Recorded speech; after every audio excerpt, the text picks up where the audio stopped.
the Tasmania era Ends. ends, right?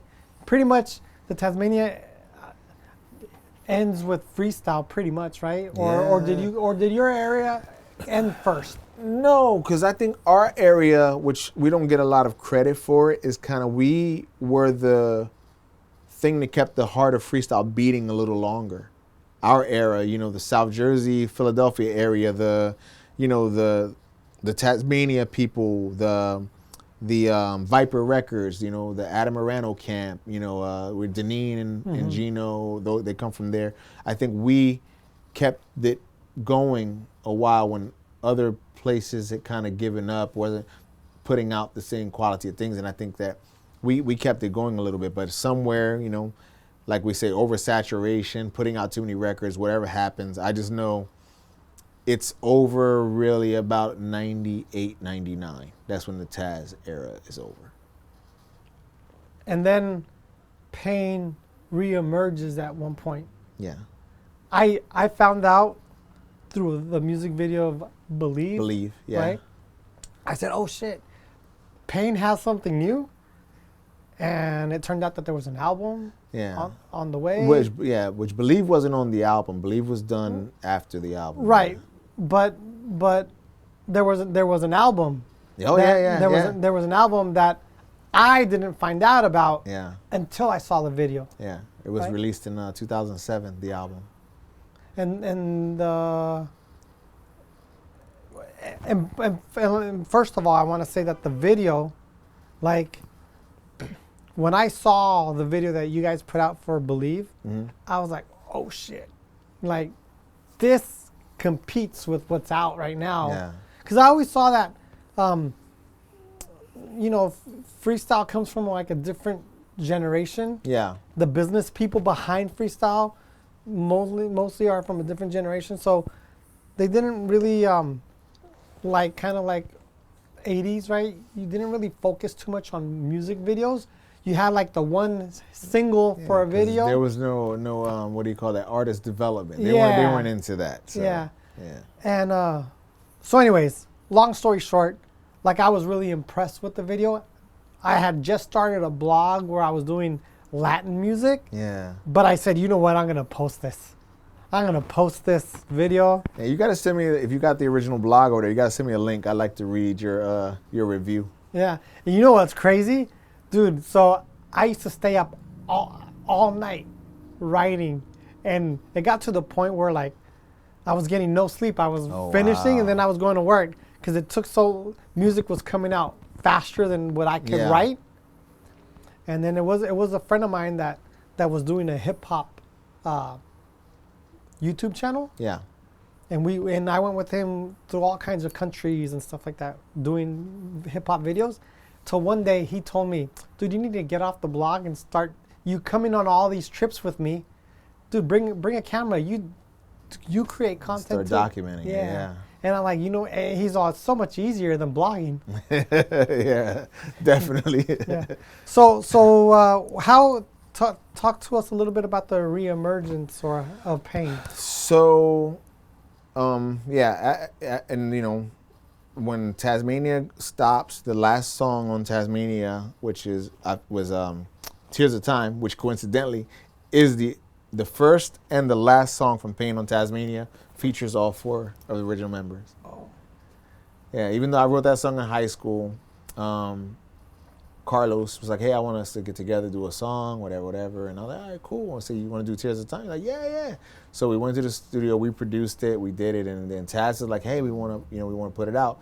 And basically, I had kind of like severed like ties with the label a while back before then. And I was like, listen, I told Carlos, if you want them to put it out, then I'm fine with it if you want to.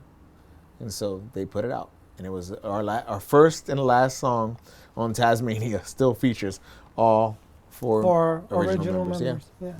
And so the resurgence happens, when the internet is really like it's really starting to really up and come, and I'm going down these rabbit holes of the freestyle world and finding out, our reach. There's places that our music and people our music reached that I had no idea. I'm going onto like blogs and bulletin boards. Like, what happened to those guys? Pain. They were so dope. Oh, they were one of the best things on Tasmania. You know, like I would see these things going, whoa, this is crazy. Like, we really made an impact, you know. And I would tell Heck, and at the time, he was, you know, back into church. He didn't want to really like, sing and stuff like that. And because I had made an idea, I said, you know, I want to do an album. I want to do an album, a Pain album, like, you know, for me, like, just to kind of get it off my chest. Yeah, I want to do this, like, and it was starting out to be like more like greatest hits kind of thing, like put out the old songs, maybe include a new song or two. But then, as time went on, I was like, no, I think I want to do something, give them something totally new,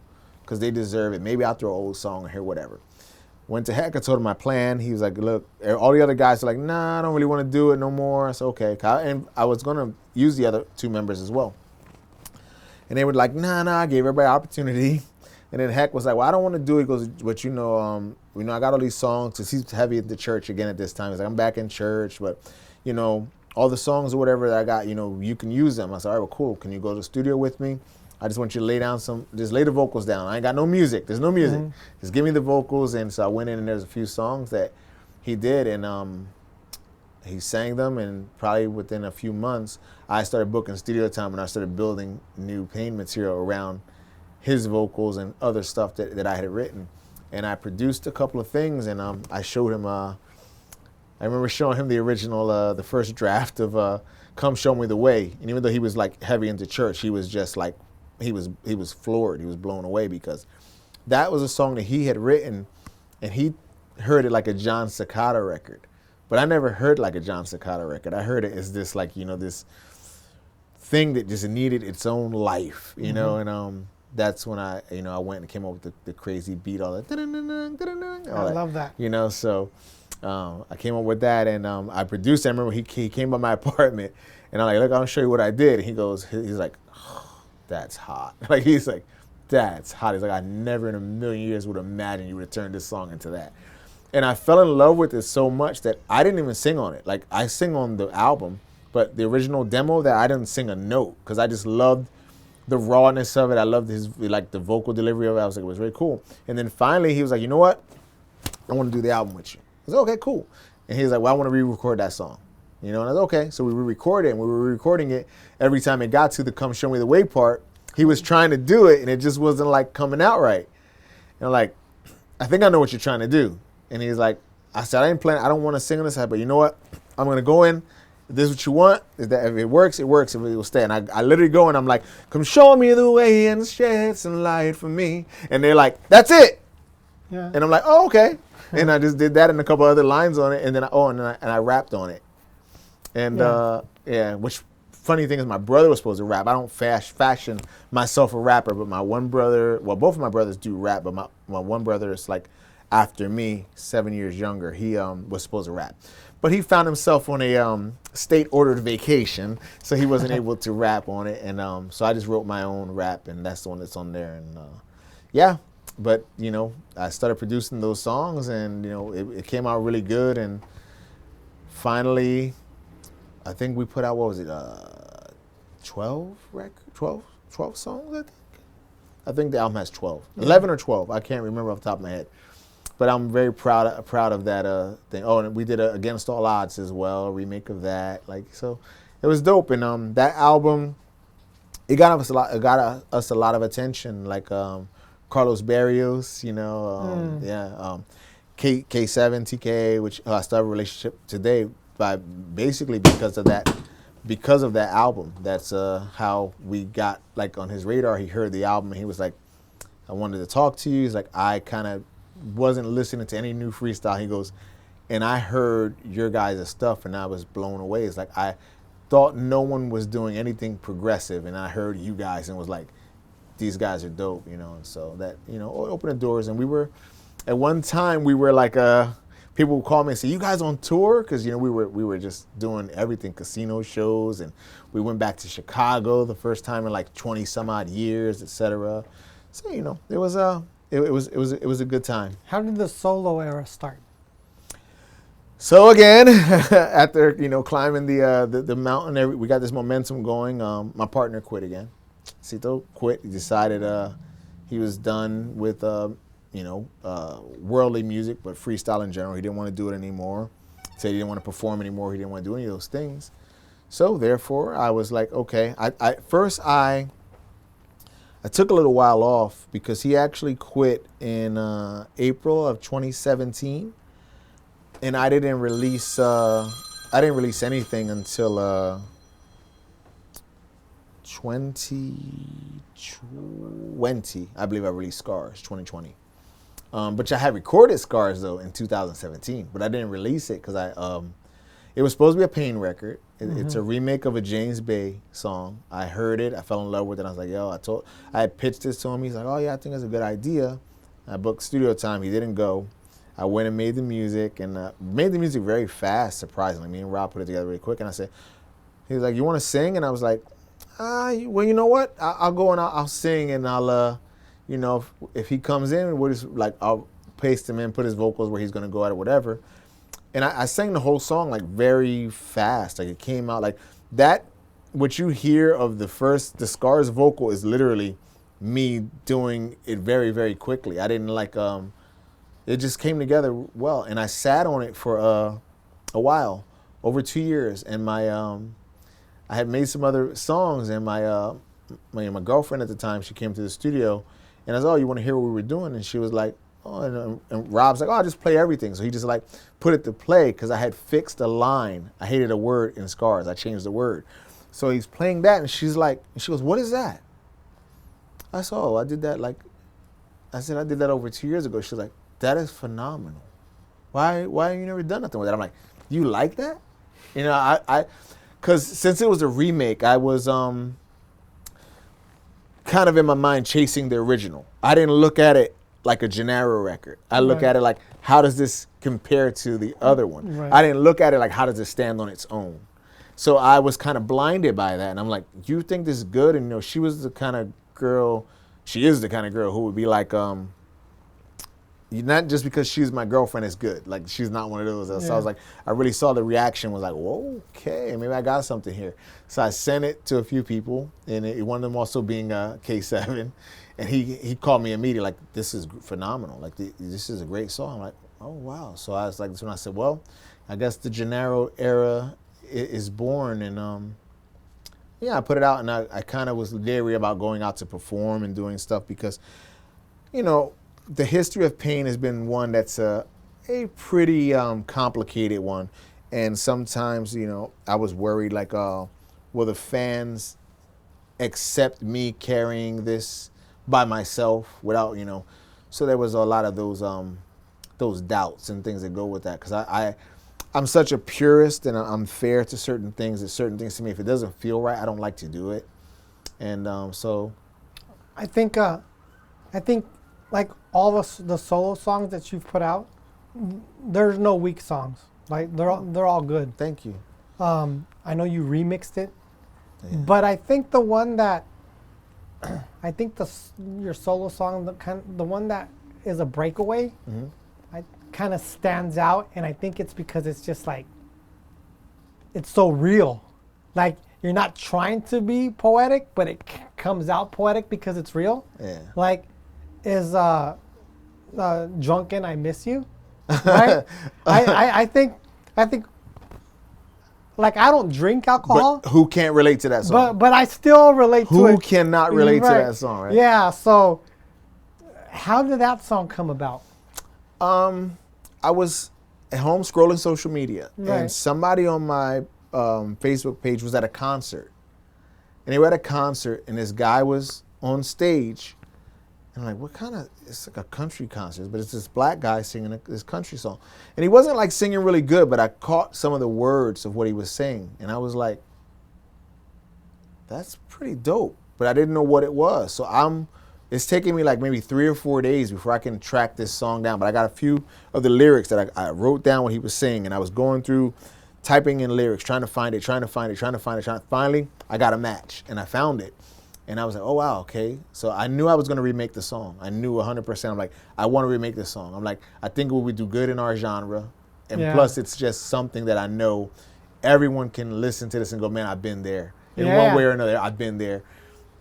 Because even though, I know You know, I'm a good writer. Yeah, you know what that reminded me of? Like listening to you sing the song and just the song in general, because there's a girl in the song, right? That response. But just in general, it reminded me of the moments when I broke up with my girlfriend, and I had every right to break up with her, but damn, I want to call her. I want to call her. Yeah. I want to call her. I'm looking at this phone. I want to hear her voice. Even if she's cussing me out, I want to hear it, you know. And it was that, and you know, speaking of the girl part, so that was the thing, right? I knew I wanted to remake it, and like I still wanted to be a duet. I thought there was something powerful in still having it be a guy and a girl going back and forth, and I know I needed a girl, and there's a lot of great female vocalists in our genre, but I felt like some of the ones that I considered, they lacked a certain vulnerability that I wanted. Like a lot of them to me would be just too fierce or too whatever, and that's not what I wanted. And so Vera, she used to go on a few lives and different things like that, and even you know, I do my Jumping with Jenaro sort of podcast thing, and she would go in there. But she was on someone's live one day that I was scrolling, and she was singing, and I said, that voice will work. That's the kind of voice I'm looking for. And I hit her up, and I was like, hey, I got this song, and I really think you'd be perfect for it, you know. And she had never sung anything, you know, professionally or anything like that. She's always had aspirations, and she's done little play things here and there. But I was like, I really think, you know, you got what I want for this song. And, you know, I said, but I don't know how we're going to make it happen, but because, you know, she's from Canada. Oh. I didn't know. Yeah. So it was an adventure, but it's one that I'm glad I took. So what's next? I got a lot of stuff coming. I got some more music with Louis Marte. Shout outs to Louis Marte, great producer, writer, engineer, good friend of mine. I feel like we do great work together. We've done, 3 songs so far that's been released throughout our history, but we just did another one that's coming out. I'm not going to tell anybody what it is. I think it's pretty dope. It's going to give people feelings of nostalgia. But we also got some other projects that we're going to get together again and redo some more stuff. We actually recorded 2 more songs together, but one of the songs, let's just say somebody liked it a lot, so I think we're going to let them do it instead of us. So I'm not going to say what that is or who it is. But and then I have some Jenaro stuff in the works. I have a long recorded song that the original title was Love Is. But I've changed it now to I Know That. And that's one that's coming out. I also have 2 more songs that I've started recording recently, those are coming out. I was going to do a Jenaro album, but I'm toyed with doing maybe breaking it up into like 3 EPs. Because I was going to do a full-length album, sort of like with the Pain thing. And maybe I'm going to do like 3 EPs or something, call it Part 1, Part 2, Part 3, something like that. So, very cool. Yeah, I got some stuff, man. I'm trying to ride this thing out until, you know. Until the wheels fall off. I always say, once you become a mockery of yourself, then it's over. You know what I mean? When you become a character, you become a joke to yourself, it's like it's time to hang it up. So no, the stuff that you picked up the flag and continued moving on. It's, you know, with the Pain thing, it's like I refer to myself often as the soul of Pain, right? Because, you know, from me naming us to me championing us so much, and then, you know, having this thing of trying to do an album, trying to do all these things, and always being the voice like, yo, heck, man, you know, we got something. There's something about me and you, you know, we're special. We got this thing. Our music is something, you know. I've always been that guy, and I feel to let that just go away and to die would be a travesty unto itself. So, yeah, and freestyle fans, they will they followed Pain, they will follow you. Yeah, so far, I mean, look, the love that I've gotten has been a lot more than any of the negativity that I've gotten. So I'm happy for that. Very cool.